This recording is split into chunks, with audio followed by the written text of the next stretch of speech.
Hello, Earl Pugh here. Today we're going to look at adding some jazz influence to your playing. We will use the tune Jam Blues by Duke Ellington. This episode is going to look at the chords. The song is 12 measures long. It's in 4/4. It's in the key of C. It has 3 chords. It has a C7, which is the 1 chord, an F7, which is the 4 chord, and a G7, which is the 5 chord. It has 2 melody notes. When I first looked at this song, I thought, how can this even be a song? There's just not enough here, but people have been playing and recording this song for 80 years, so there seems to be enough there. It's a great introduction to jazz blues because it is more accessible than a Charlie Parker tune.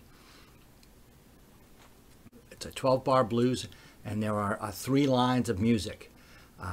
So you want to think of it that way. There are 3 groups of 4 measures each. So the first line is 4 measures on a C7. The second line is 2 measures on F7, and then 2 measures on C7. The third line is 2 measures on G7, and then 2 measures on C7.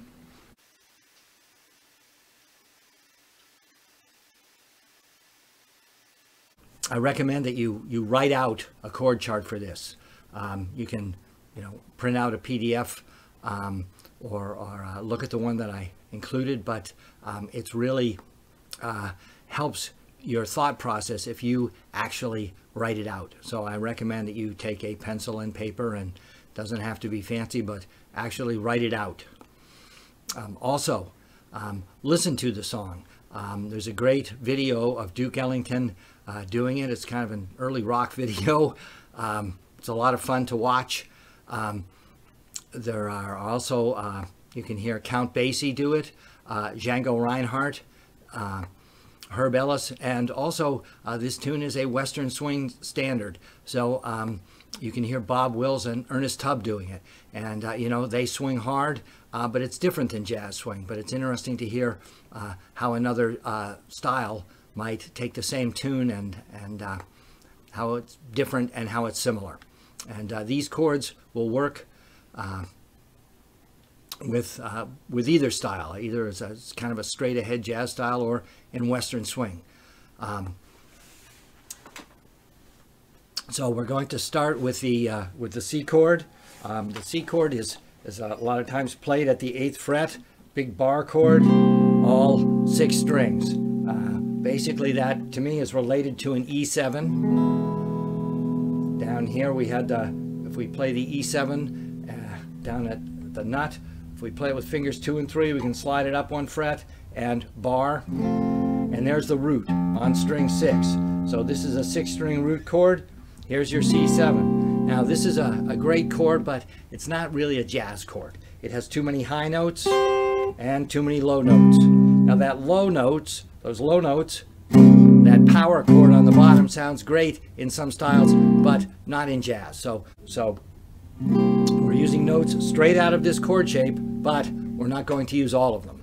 So we're going to put the 2nd finger on the 8th fret for the C, 3rd finger on the 8th fret of the 4th string for the B flat, 4th finger on the 3rd string on fret 9, and then we're going to tip our fingers over just a little so the 5th string goes click and strings 1 and 2 go click. So we don't have to damp the strings we're not using. It's just kind of a natural thing. For the F7, we're going to use the parent shape of the C7.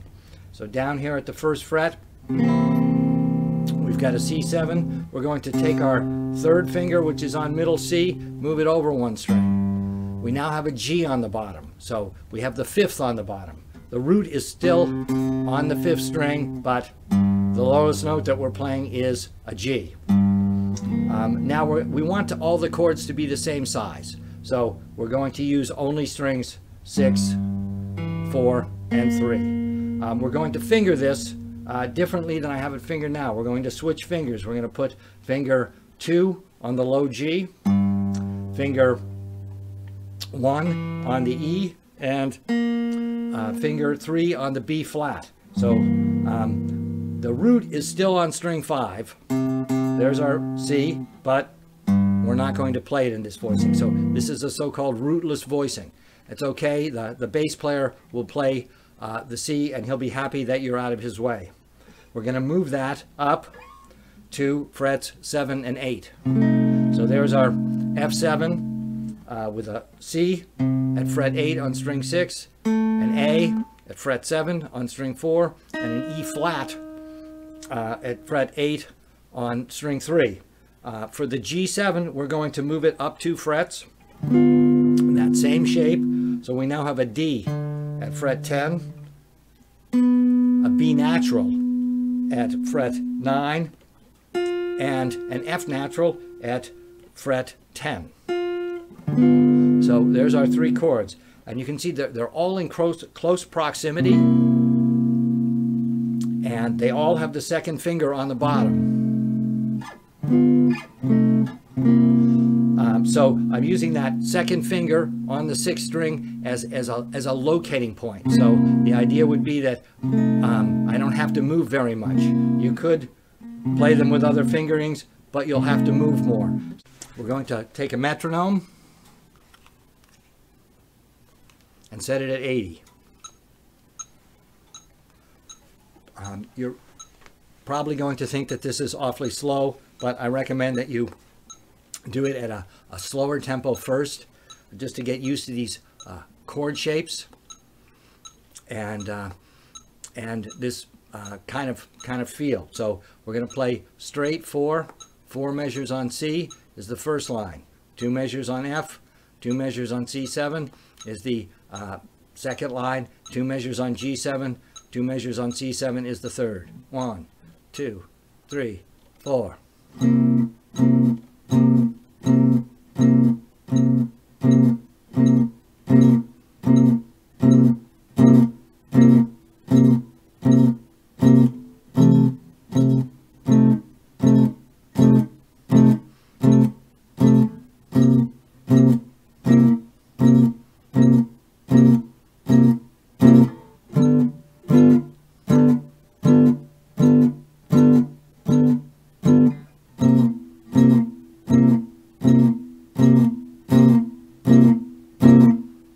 Now, when you're trying to play in this style, the tone of your instrument is important. So I recommend that you put the neck pickup on, that you turn the tone control down a bit, not all the way down. Don't get it muddy, but shave off the highs a little bit and turn the volume down. You don't want to overdrive the amp. You want the notes clear.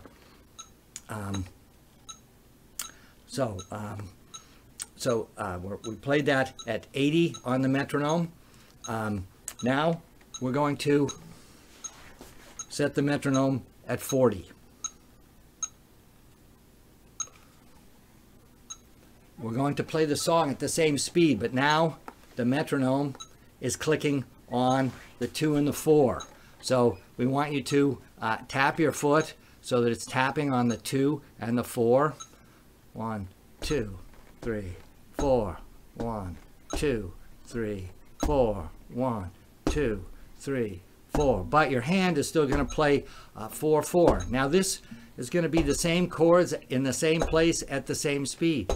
It should be very easy. Most people find this a lot more difficult, but that's what makes it valuable. 1, 2, 3, 4.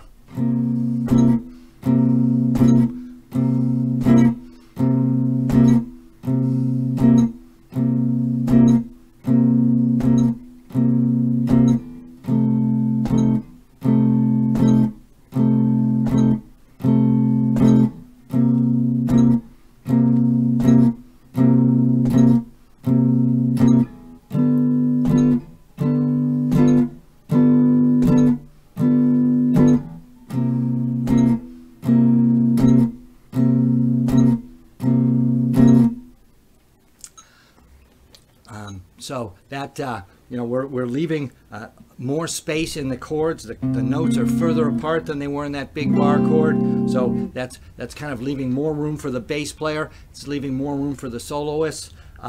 Also, that having the metronome click on 2 and 4 is giving you a little bit more of a jazz groove. If it's clicking on all 4, it's more of a straight blues groove. So I recommend that you get comfortable with the song at a slow tempo, and then slowly speed it up. So here we are at 120. 3, 1, 2, 3, 4.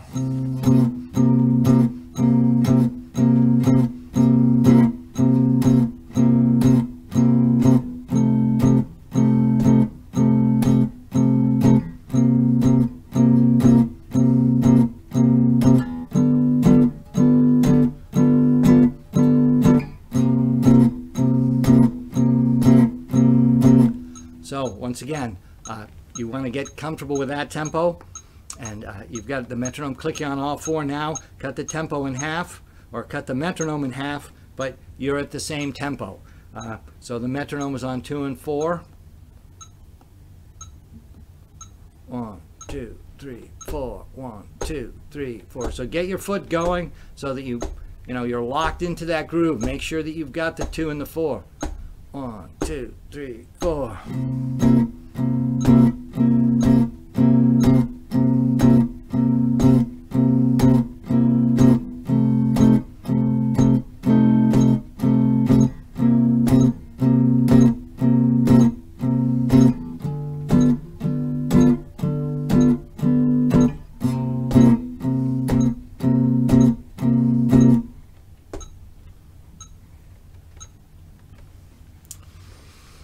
I hope you've enjoyed this video. Next week we'll take a look at the melody. In the meantime, use a metronome, tap your foot. Have a good week.